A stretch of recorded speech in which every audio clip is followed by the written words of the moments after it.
Hello, I'm Dr. Ian McCullough, and this is a short introduction to machine learning. Our learning objectives today are to introduce artificial intelligence and machine learning as concepts and describe the end-to-end process for a machine learning project. The term artificial intelligence was coined in 1956 and has been a topic of research for over 70 years. It is a rebranding of different mathematical and statistical concepts that have existed for decades and shaped by many over the years. The history of AI, the timeline, gives us insight into where AI is going to go in the future. If we go back to the birth of AI, there was a very important conference in 1956 held at Dartmouth. It also involved notable scholars from Carnegie Mellon, Herb Simon, Alan Newell, who really kind of shaped this concept of artificial intelligence and coined the term. In its beginnings, it was really surrounding this concept we'll talk about called expert systems, where it was mimicking human cognition. And in 1966, 10 years after this initial conference, they were able to create the first robot that was, quote, aware of its surroundings. It could detect objects, detect items in the environment. And they also created a conversational therapist, right? It's kind of a precursor to chatbots. Now, keep in mind that this field began at the intersection of the emerging field of computer science and psychology. So applications are focused on those problems. As we move into the mid to late 70s, there's an economic recession in the US and investment in artificial intelligence dries up, and we have what we call the first AI winter. And it's not until the 1980s, when the economy starts rebounding, that we start having more investments in industrial applications of artificial intelligence and things to help salesmen sell products, industry manufacture more efficiently. And then in the mid-90s, we start seeing a second AI winter as people become dissatisfied with the promise of AI. And it's not until the mid to late 1990s, when Deep Blue defeats a world chess champion, that interest renews. Shortly thereafter, DARPA invests millions of dollars in AI research for autonomous vehicles with the DARPA Grand Challenge. Carnegie Mellon won the first competition in 2004, Stanford won in 2005, and then Carnegie Mellon won most of the remaining competitions. And this accelerated the government's interests and investment in artificial intelligence, really spurred an academic community to kind of grow the field. By 2012, we see other international competitions pop up. One is ImageNet, and 2012 is an important milestone because this is the introduction of the neural network for object detection, and we saw a huge leap in performance where error rates in the computer dropped below 25% for the first time. A huge leap in performance. By the 2015-2016, we're seeing error rates below that of human error rates in certain key tasks. So we now start seeing artificial intelligence delivering on the promise of being able to do certain repetitive tasks, certain classification tasks, with less bias than human beings. And this becomes a huge leap forward in artificial intelligence. So in summary, what is artificial intelligence? And artificial intelligence essentially has three components: sense, comprehend, and inform or act. And it may or may not include a feedback loop for learning. Now, by this very narrow definition, the automatic sensor at a grocery store door is in fact artificial intelligence. It senses that you're coming through infrared or some other kind of computer vision sensor, and it comprehends that you are a person attempting to enter the door, and then it informs an action, which is to open the door. And so technically that makes the definition of artificial intelligence. A lot of what we mean, however, when we're talking about it in modern terms, is this feedback of learning, where the machine gets better over time. So let's look at that in a little bit more detail here in a minute.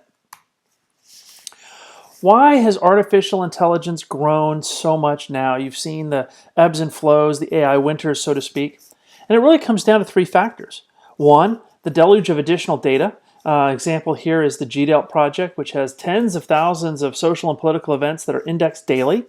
And as we get more and more data, the ability to learn patterns from those data increases exponentially. GPUs is another example. So this is just generally improvements in computational power.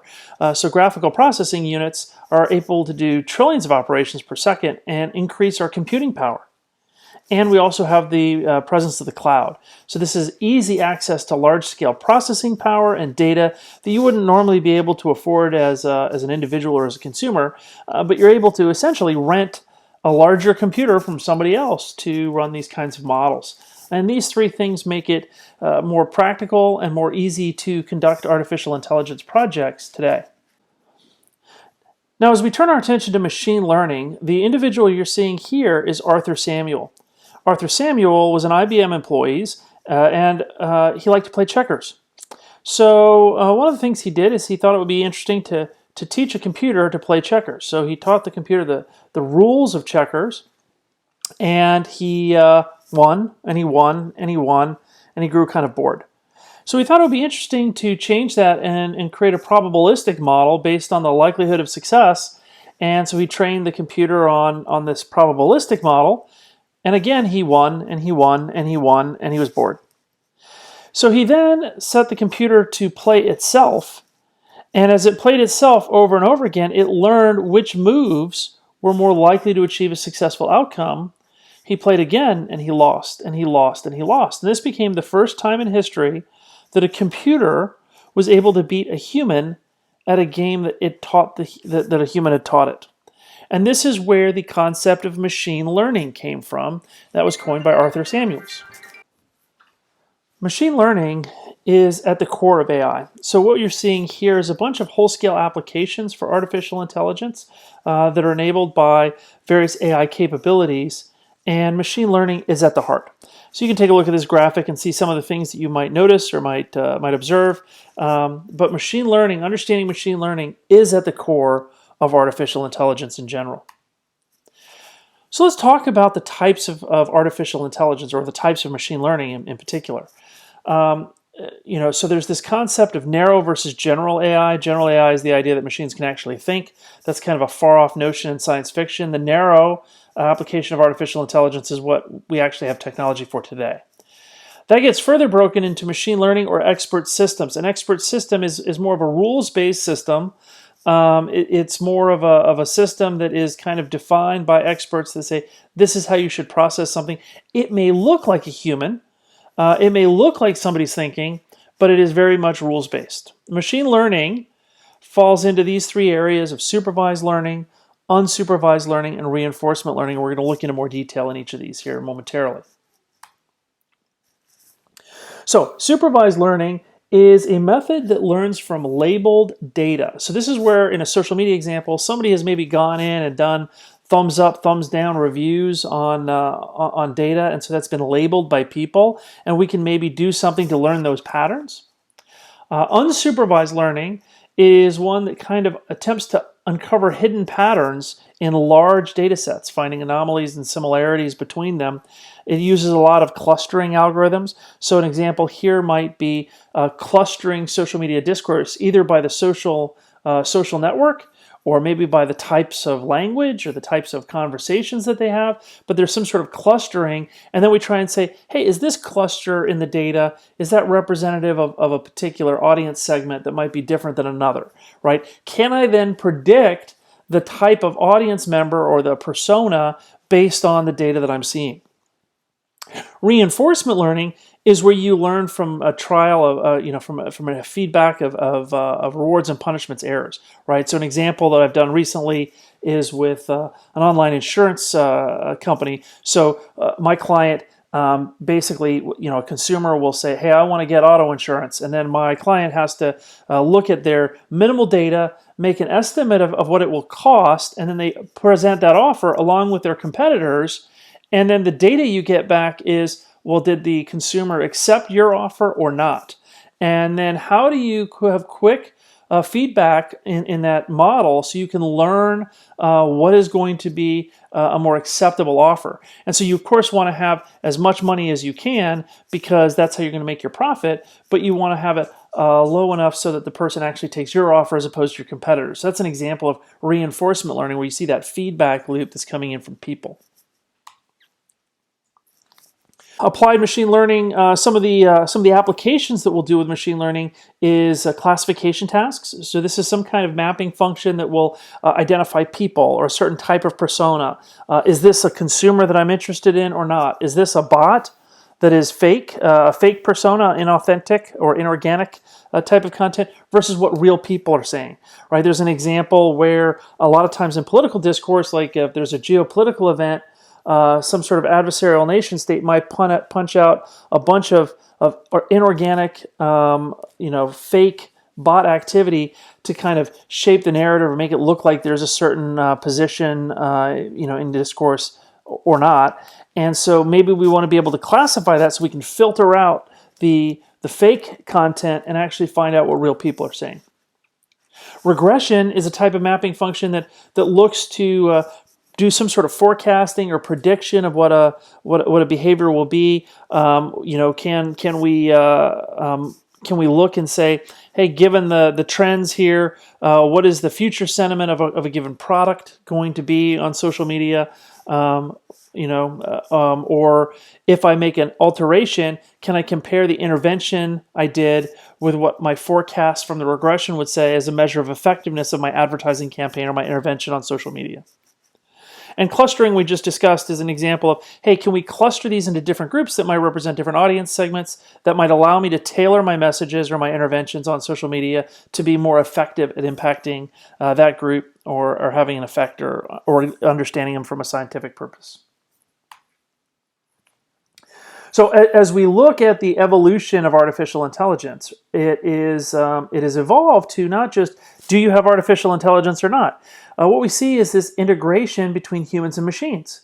So we see that there are human-only activities, right? Like leadership, any kind of creation or creative activity, improvisation, judging a certain class or an activity.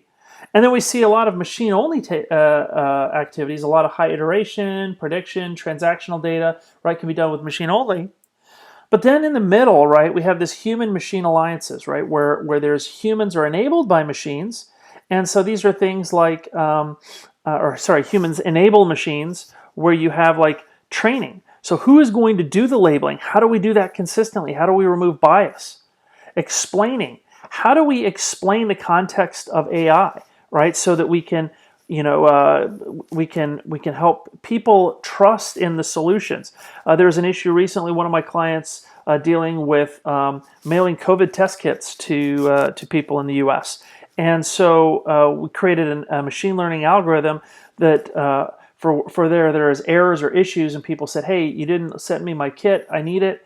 There's this text. So how do we make sense of whether we need to have humans do further investigation or it was just an error and send it to them? Well, I could say mail it or check it, but what was more explainable is when I could break down the problems into issues like, was it a shared address? Was it like a dorm where you have multiple addresses? Was it a business address where somebody works from home and they have a business with their home address? Are there other issues? And if I can break it into these kind of several different categories, well, there's then a different policy that goes with each of those categories that then results in this mail it, check it decision. And that evolution of breaking it out and explaining it is helpful to people. Or how do we sustain the models? How do we make sure that there's no drift in the models over time and that they continue to perform as intended? So these are examples of how humans enable machines. We also have issues, new kind of things where machines augment humans, right? Whether we're going to, amplify a certain activity, whether it's going to do like interactive chat, right? So if you think about going to a lot of customer service applications, when you call a call center, you'll start with an interactive chat that can resolve, 90% of the issues without having to talk to a person, which gives the consumer faster access to problem resolution and reduces your labor cost in employing people. And then all of these sorts of things, you have to have people that are developing and training, and creating these assets. So the point here of this slide is it's not just a matter of humans versus machines. The bulk of the issue is how humans now interact with machines and how does that change the nature of the workforce, right? And what are new types of jobs that we need to be thinking about? How do we do that workforce transformation? How do we train people? And how do we integrate these ideas into our solutions? We're now going to focus on the methodology. There's a lot of methodologies that people will profess for end-to-end solutions.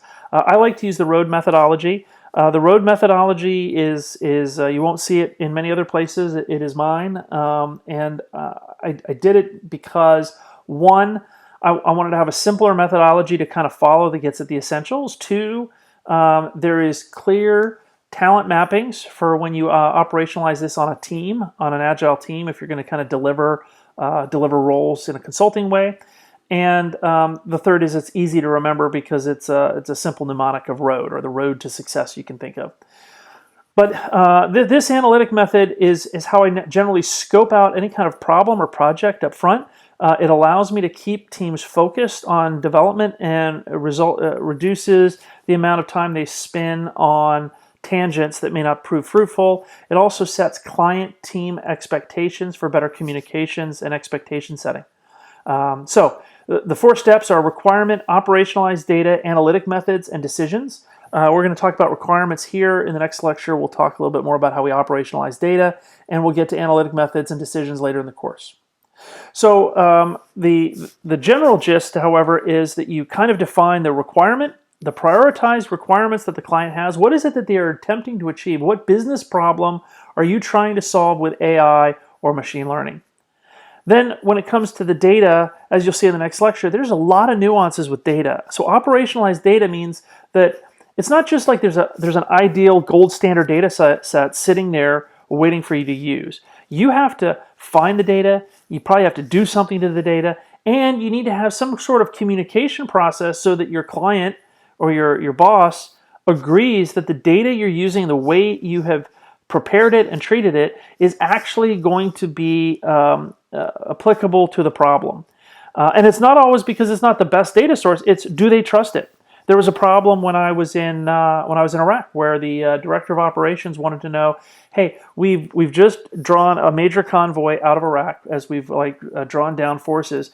Before we do the final withdrawal out of Iraq, he wanted to know if the terrorists had targeted U.S. troops during the convoy withdrawal. So what I did is I pulled all of the significant activities data, so any kind of sniper attack, roadside bomb, any kind of enemy activity that was reported within 50 meters plus or minus the main route over the last 3 months, and I pulled all the data, and then I did an anomaly detection algorithm that kind of went back to see if there was any changes. So, I did that. I found out that generally no, except in the north of Iraq, in Mosul, several months earlier, there had been a significant change. And when I started briefing the solution to the director of operations, he said, well, wait a minute, how did you treat the data? And I'm like, well, I told him, hey, anything that was 50 meters plus or minus route, the route Tampa, we included it. And he says, well, what if it was 51 meters? Well, I didn't include it in my data set. What if the road didn't exactly match up? Well, then I didn't include it. And then he said, well, I don't know that I agree with that. I think that we need to actually go and count every single data point.